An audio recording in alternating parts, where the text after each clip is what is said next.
चालू केलं.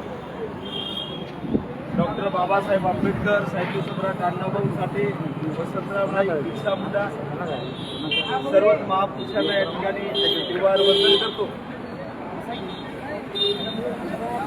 आज पारंपरिक लोकशाही संवर्धन संघटनेचे राष्ट्रीय अध्यक्ष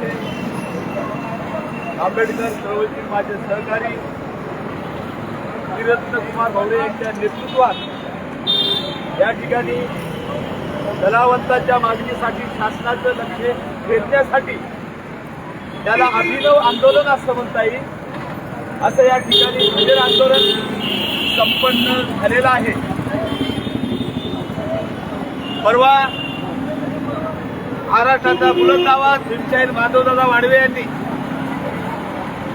पारंपरिक लोक कलावंत आणि भीम टायगर सेनेच्या वतीने वामनदादा कर्डक यांच्या जयंतीचं औचित्य साधून त्या ठिकाणी भव्य असा कलावंताचा मेळावा घेतला होता. आणि त्या मेळाव्यामध्ये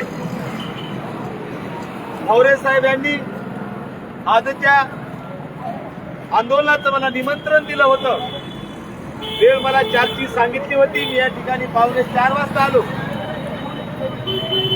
आणि म्हणून या ठिकाणी पहिल्यांदा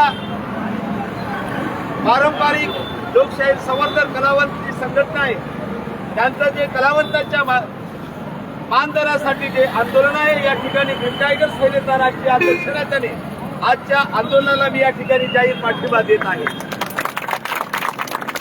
भविष्यात कलावंतांच्या मागणीसाठी आपल्या कलावंतांचे नेते भावरे साहेब असतील,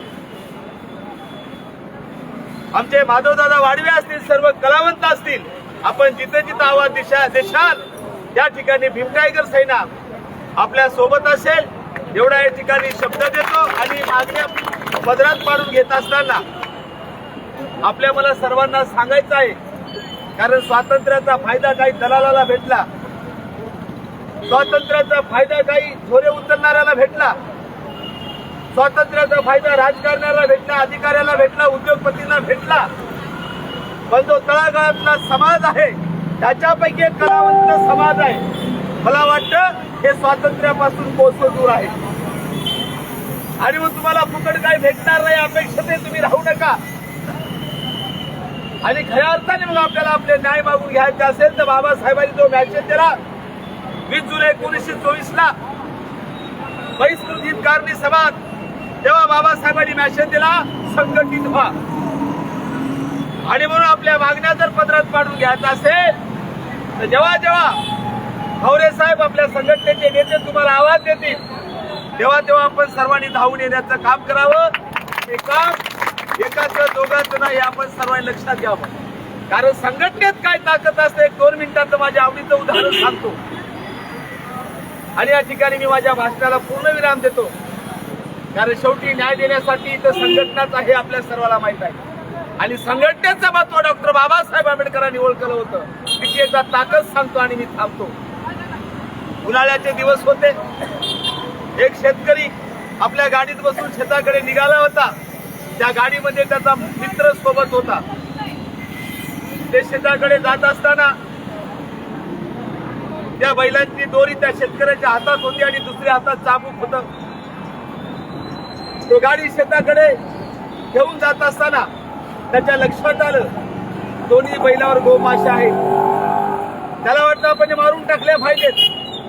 तो शेत येईपर्यंत हातातल्या चाबकानी एक गोमाशी, एक गोमाशी, एक गोमाशी, एक गोमाशी अशा त्यांनी त्याचं शेता येईपर्यंत सगळ्या दोन्ही बैलावरल्या सगळ्याच गोमाशा मारून टाकल्या. शेतामध्ये भलं मोठं झाड होतं. उन्हाळ्याचे दिवस झाडाच्या सावलीखाली त्यांनी गाडी सोडली आणि सावलीला बैल बांधले. सोबत मित्र होता. दोघांनी विसावा म्हणून त्या झाडाखाली आश्रय घेतला आणि मग बसल्यानंतर दुसऱ्या मित्रांनी पहिल्या मित्राला सहज विचारलं, तो गाडी हाकत होता, कार्य म्हणे तुझा नेम फार जास्त आहे म्हणे. तो म्हणे कसं काय?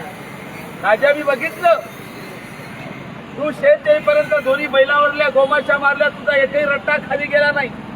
एका रट्ट्याला एक गोमाशी, एका रट्ट्याला एक गोमाशी, एका रट्ट्याला एक गोमाशी, अशा सगळ्याच गोमाशा मारून टाकल्या. मित्रा काय तुझा नेम? त्यालाही गर्व वाटला. छाती फुगून तो म्हणाला, अरे मित्रा आपला नेमच तसा आहे. पुन्हा मित्रांनी प्रतिप्रश्न केला, तुझ्या नेमावर तुझा विश्वास आहे का? तो गरवाडी म्हणाला, तू बघितलं नाही? तू साक्षीदार आहेस, तुझ्या समोर तर मारल्या. शेवटचा प्रश्न मित्रांनी विचारला, मित्रा एक काम कर, तुझ्या नियमावर जर विश्वास असेल तर शेवटची परीक्षा तुला द्यावी लागेल. ते म्हणजे सांग कोणती परीक्षा सांग, मी द्यायला तयार आहे. तो म्हणे मित्रा तुझा जर नियमावर विश्वास असेल, तू जसं एका रट्ट्याला गोमाशी मारली, खरंच तुझ्या नियमावर विश्वास असेल तर वरे बघ, वरे आगेमूळ बसलेला आहे. त्या आगेमूळाची एक माशी मारून दाखव. यांनी वर बघितलं, खाल्लं मोठं आगेमूळ दिसलं. कसा आगेमूळ दिसला? थंडगार झाला. हा बोलतच नाही. पुन्हा मित्रांनी विचारलं, मित्रा काय झालं? कुठे गेला तुझा नेम? कुठे गेला तुझा विश्वास? एक माशी मारून दाखवू ना. तरी तो शांत. पुन्हा मित्र म्हणाला, हरलास मित्रा? काय झालं? बोल ना. काही बोलत नाही. जशा सगळ्यांच्या सगळ्या गोमाशा मारून आगेमोलाची माशी मारून दाखव. तेव्हा तो मित्र म्हणाला, आपल्या कलावंताला माझा हा नैतिक आहे. आपल्याला आपल्या मागण्या पदरात जर पाडून घ्यायच्या असतील तर हे उदाहरण आपल्यासाठी खास करू नये. हा आजचं भजन आंदोलनाची जी सांगताय त्यानिमित्त माझा मॅसेज आहे. शेवटची लाईन आपण सर्वांनी ऐका. हो म्हणाला, मित्रा काय झालं?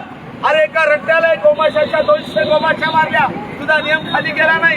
गर्वानी सांगत होता, बरे आज्ञाबहुळ आहे, एक माशी मारून दाखव. तेव्हा तो मित्र म्हणाला, मित्रा वेडा आहेस तू, वेडा आहेस तू. ते म्हणे काय झालं? तू पागल आहेस मित्रा, मी वरची एक माशी सुद्धा मारू शकत नाही. त्यांनी विचारलं का? कारण तू वेडा आहेस. प्रश्न विचारणारा त्याने आश्चर्यपोटी विचारलं, काय झालं? वेड्या, मी ज्या गोमाशा मारल्या त्यात संघटन नव्हतं. एकाला मारल्या आणि दुसरी माझ्यावर धावून येत नव्हती. मी त्याचा फायदा घेतला, कारण गोमाशा संघटित नसतात. पण खऱ्या अर्थाने संघटनेचा अर्थ जर कोणाला कळाला असेल तर आगेमोलाच्या माशाला. आणि म्हणून मित्रा, माझं जरी 80 किलो वजन असेल, पण मी अर्ध्या ग्राम पेक्षा कमी वजनाच्या असेला माशीला मारू शकत नाही. त्यांनी विचारलं का? त्याचं कारण मित्रा, एका जरी माशीवर हल्ला केला, सगळ्या माशा माझ्या अंगावर तुटून पडतील, मला रक्त बंबाळ करतील, मला जीवानिशी मारतील. म्हणून मित्रा माफ कर मित्रा, कारण डॉक्टर बाबासाहेब आंबेडकरांनी सांगितलेल्या संघटनेचा खरा अर्थ त्या माशाला कळालेला आहे. आणि म्हणून हा 80 किलोचा माणूस सुद्धा अर्ध्या ग्राम पेक्षा माशीला मारू शकत नाही. ही संघटनेची ताकद असते.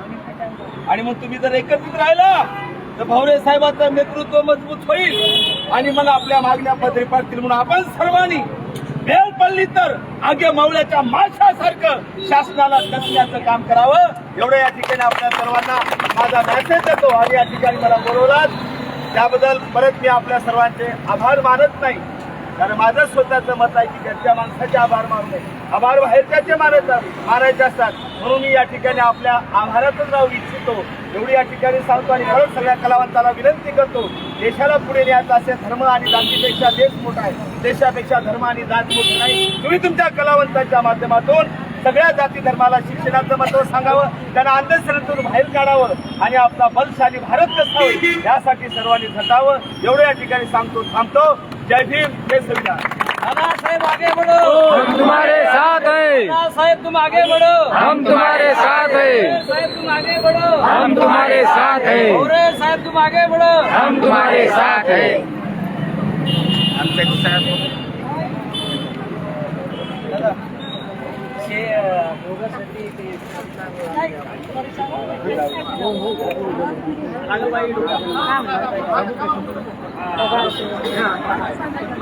सर्व कलावंत जे की खेड्यापाड्यातून आले त्या सर्वांना आणि त्याचबरोबर मोर्चन टायगर युवा फोर्स आणि पारंपरिक लोककला संवर्धन मंडळाच्या पदाधिकारी यांना विनंती की आजचं हे जे भजन आंदोलन आहे हे प्रशासन दरबारी आपण मांडलेलं आहे आणि यानंतर सातत्यानं आपल्याला पाठपुरावा करायचा आहे. त्यासाठी आपण सर्वांनी विनंती करतो आणि आजचं भजन आंदोलन संपलं असं